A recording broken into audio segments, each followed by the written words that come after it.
Italian Wine Podcast. Chin Chin with Italian wine people.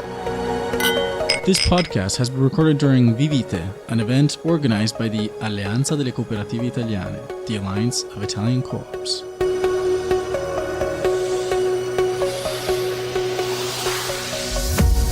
Hello, this is the Italian Wine Podcast with me, Monty Waldin. Today's guest is SimonPietro. He is the general manager of the CAVIRO Cooperative Group, which is based in Faenza, which is a very nice little town in the Romagna region of, we're not even going to say Emilia-Romagna, but it is kind of Emilia-Romagna. But you're in the better half, I'm going to say that, okay? Thank you very much. Yeah, you can send me the money later to my Swiss bank account, all right? I'll do. Just do it in 3 stages there, otherwise it gets very Swiss. Now listen, so what is a cooperative group and why is CAVIRO a cooperative group? CAVIRO is a cooperative group because it was founded 52 years ago by a number of coops that decided to put together their strength to battle and put their wine in the market together and not individually. What was happening 50 years ago? Why was it so difficult then when they decided to merge and pool their resources? 50 years ago, it was very difficult for a small coop itself to go abroad to try to market its wine, to try to find an identity on its own. They decided to put together a very large number of coops. Today there are 32 shareholders of CAVIRO that collectively represent 37,000 hectares of land. So we define CAVIRO the largest vineyard in Italy, and together as a group they put the strength together to try to market their products abroad. So where are your main vineyard areas then? You're not selling wines from every single Italian region, are you? You have particular areas, particular regions that you're strong in. Which are those? Yes. We represent 7 regions. The largest one is Romagna. About 50% of our production comes from Romagna. Then we have the other 6 most important regions in terms of wine or vineyards in Italy: Sicily, Apulia, Abruzzo, Veneto, Emilia, of course, the other side of Romagna. We really want to talk about Romagna today, I'm joking. And Tuscany. Right. So no Piemonte. Not Piemonte yet. No Liguria, No Alto Adige, Liguria. Trentino. Not yet. Is that because Trentino are already very strong in cooperatives and they're well organized? Yes. They were very well organized. They didn't decide to put together their strength with the other Romagnoli and other places, so they went by themselves and they're doing a wonderful job. So in terms of your key brands or key wines from all these disparate regions, do you create like a single red wine that maybe contains a bit of Sicilian wine, a bit of Romagna wine, a bit of, I don't know, whatever wine? Is that what you do? We do both. We have single brands like Tavernello. Tavernello is the number 1 brand in Italy and the number 1 selling brand also abroad as a single SKU, which collects wine from all the regions. So, I mean, Tavernello, I often see, living in Italy, I often see advertisements for Tavernello on the TV. Why has that wine been so successful? It has been so successful because we need to think about what happened 30 years ago when it was created. 30 years ago, it was very difficult to buy wine at an inexpensive price, knowing what the origin was. You could buy wine locally, you didn't know exactly what they do with that wine. The reputation of the wine at that time wasn't so good. Tavernello was able to give a trace, to give a security, to implement a control procedure that makes sure that in every single Tavernello sold in Italy was coming from people that belonged to the coop. And so it was controlled from the beginning to the end. The quality was controlled. It wasn't the best, but the price-quality ratio was very good, but it was controlled from the beginning to the end. And that, at that time, was very important. So if I go to my local supermarket, I do see Tavernello on sale. If I buy it's a red wine, there's obviously, you make a white wine as well, yeah? So if I buy a bottle of red, I know it's difficult to say, but typically, what will I be drinking? Will it be Sangiovese with a bit of Nero d'Avola, or will it be Aglianico with Cabernet? Is it difficult to say? Do you style it differently for different regions in Italy? No, we have a secret recipe. We don't tell exactly what it's made of, because Tavernello is, we sell 80 million single pieces of Tavernello, so it's quite successful. And so it's sold in a Tetra Pak, isn't it? It's sold in Tetra Pak, but also in glass. We started selling Tavernello in glass about 5 years ago, and we already reached about 4 million bottles of Tavernello. We don't tell the recipe, but the recipe is made of a blend of 7 different regions in a particular way that has been the same for the last 20 years. And what is the aim in styling that as a red wine? Are you looking for something that's very concentrated or something that's a little bit sweet and fruity? How does it work? Yes, it's sweet and fruity. It's an easy wine. We don't try to be too complex. It has to be a wine that is liked, that is appealing to a very young customer as well to a very old customer, women and men. It does not discriminate along gender or age. It's a wine for everyday drinking, of course. Do you make a Tavernello white as well? Yes, we do. What's that? I can't ask you what it's made from, but that's, obviously, and I presume you make a rosato. Yes, actually, the white is selling more than the red. Really? About 60% is white, 30% is red, and 10% is rosato. Do you do sparkling as well? Yes, on the bottle we do sparkling. And in terms of are red wine sales of Tavernello particularly concentrated in a particular region in Italy, and the white wines are sold in different regions, or what is the percentage of sales of red and white in Italy? We sell a little bit more of white wine in the north of Italy, a little bit more of red wine in the south of Italy, but that is similar to the distribution of wine in Italy, and but the difference is little. People buy Tavernello because they know what it is. They know that it comes from those vineyards, the 37,000 hectares, and they don't buy it because it's different from any other thing. It's just Tavernello. It's made the way, has been made the way for a long time, and if people like it, they just buy it. So if I'm growing grapes for I'm a grower in your cooperative system. If I'm in Sicily, or I'm in say Tuscany or Abruzzo, am I paid? How am I paid? Am I paid on kilo, or am I paid by the grape variety I'm growing? So if I'm growing say Aglianico, and my yield is quite low because I do a lot of work in the vineyard, do I get a higher price per kilo than say somebody in Sicily who's growing Nero d'Avola and his yields are 3 times more than me, his alcohol level is lower than mine, his quality is not as good as mine? How does it work? Yes, we pay the vineyards, we pay our shareholders, which are co-ops, which in turn they pay the winemaker based on the variety of the grape. So certainly certain variety are paid better than others. So what are the popular ones now? What are the most expensive ones? Certainly the most expensive are Chianti, Sangiovese for a certain extent, Prosecco and Pinot Grigio, the very common wine, while other varieties like Trebbiano in Romagna or Trebbiano in Puglia are certainly paid well, but not as much as the others. So it's very market oriented then, isn't Absolutely. it? Okay. Absolutely. Also because, as you know, from the same hectare of land, you grow more Trebbiano than Pinot Grigio.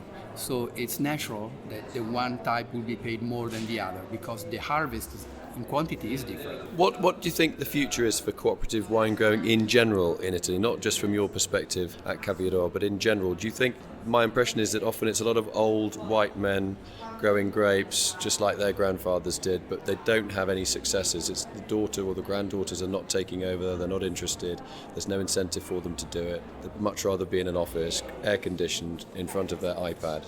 Is that true? Very good point. Very good point. I come from 2 previous experience managing wineries that belong to private shareholders, and this is my first experience in a co-op. I like the co-op model because I believe that in general, in the future, companies must be larger, must have more finance to promote their products, must have projects to do something new, and only large entities can do it. The co-op model is an interesting model because it can put together a lot of different vineyards and winemakers in different regions and do one project. Tavernello is an example. We are launching a new project for the next year. There is a completely different wine in a completely different shape, and we are collecting wine from all the regions. And they cannot do it by themselves. They don't have the strength of CAVIRO, they don't have the finance of CAVIRO. So I think as a model, it can work. Of course, as compared to a bottler, to a private bottler, the costs are higher. So the quality must be better, and the people must appreciate that it comes from a co-op instead of a private bottler. See, it's funny how strong the cooperative system is in Italy, because the classic view of Italy or Italian people is they're highly individualistic, highly creative, not easy to work together. But the cooperative system here is still very strong. Maybe it has declined recently in terms of the numbers of growers who are affiliated to cooperatives, but I would say that's probably a general trend anyway. Yeah, I think so. I think it's a general trend, and we must stop that. But how though? I think we must start going back to our culture. Our culture is identified with wine, and now instead a lot of people are against wine. They see only the evil aspect of wine, drinking and driving, to young people drinking. Wine is part of our culture, and it's part of the culture of Europe.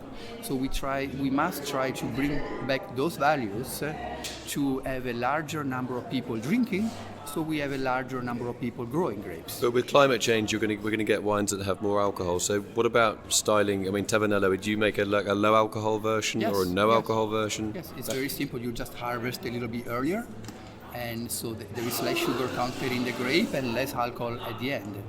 Or you can strip out alcohol after the process is done. There are ways to make lower alcoholic and lower calories wine, and that's what we are working on. So what are the main consumption trends in Italy at the moment then, just overall, not just for Tavernello, for your particular brand or the other brands that CAVIRO has a group, but in general, are people drinking more, are they drinking less, are they drinking less but better? They're drinking less but better, they're drinking more sparkling, they're drinking more outside of dinner and lunch. They are drinking for aperitif, for meditation, they're adopting a style that is different from our fathers. They used to drink heavily during the meals, and we just use wine more of a way of interacting with each other. So is there a future for spritzers, like very low alcohol wines with fizzy water added to them? You know, the Asti Spumante, for example, is 5 degrees alcohol. Is that, you think there could be a few, even for red and rosé wines that are really, really low alcohol? I think so. We are working on that, and we believe that it's right. So are you targeting that idea for the Italian market, or even for the Scandinavian markets, or the American markets, the Chinese market? All over the world.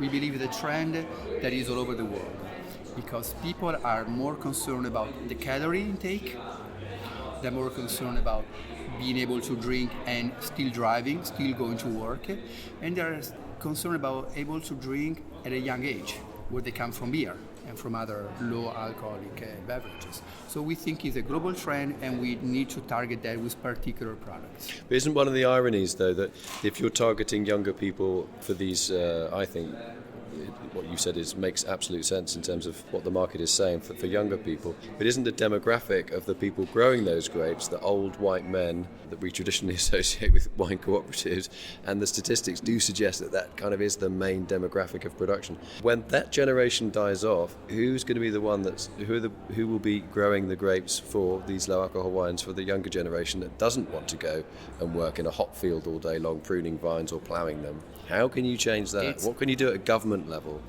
At a government level, I don't know. I know what CAVIRO can do. CAVIRO must put in place laboratories for young people.